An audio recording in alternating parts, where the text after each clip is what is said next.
नमस्ते साथीहरू, हजुरलाई स्वागत छ मेरो एउटा मिनी ब्लगमा। आज हामीहरू गएका थियौँ थोरै घुम्नको लागि बाहिर। त्यसको चाहिँ मैले एउटा मिनी ब्लग बनाएर लिएर आएको छु। भिडियो चाहिँ लास्टसम्म हेरिदिनु होला है साथीहरू। हामीहरू हिँडेका थियौँ घुम्नको लागि। हामी चाहिँ घुम्नु गएर हाम्रो पास टाइम बच्यो। हामीहरू चाहिँ गयौँ कतै सरप्राइज दिनको लागि। कहाँ गयौँ के गरौँ भिडियो चाहिँ लास्टसम्म हेर्सी हजुरहरूले थाहा पाउनुहुन्छ।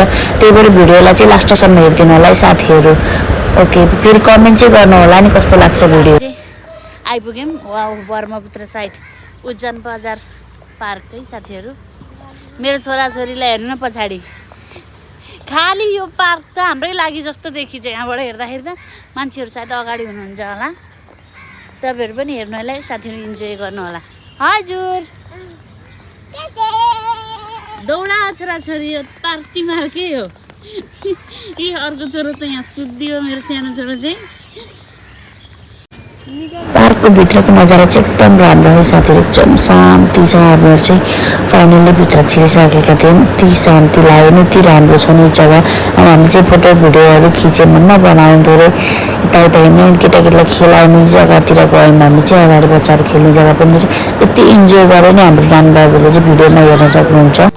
यति सुन्दर जग्गा छ, जता हेरे पनि फोटो खिच्न मन लाग्छ साथीहरू।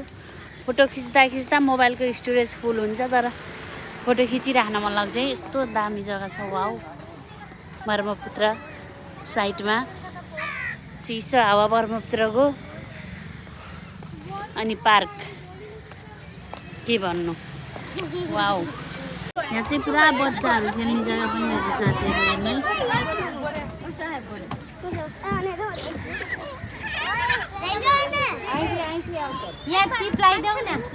मेरो छोराछोरी चाहिँ यहाँ पुरा इन्जोय गर्दैछन्।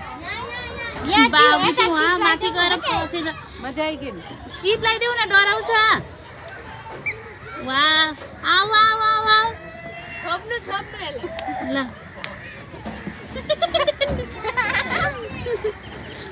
अब डराउँदैन, एक बार खेलेपछि।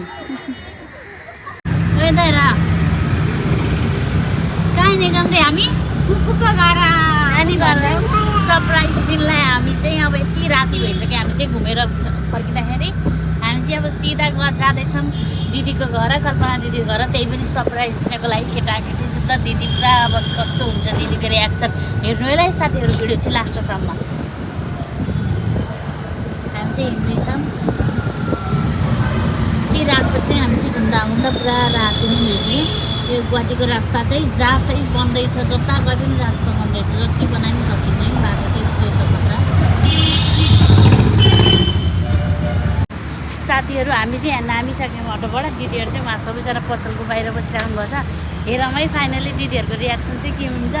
टप रेडी हेर्नु है साथीहरू। हामी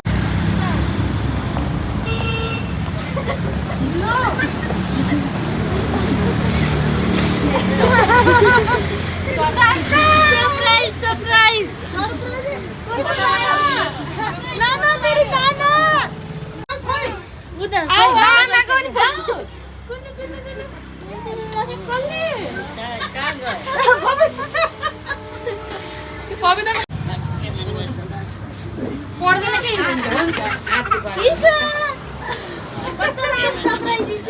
भिडियोबाट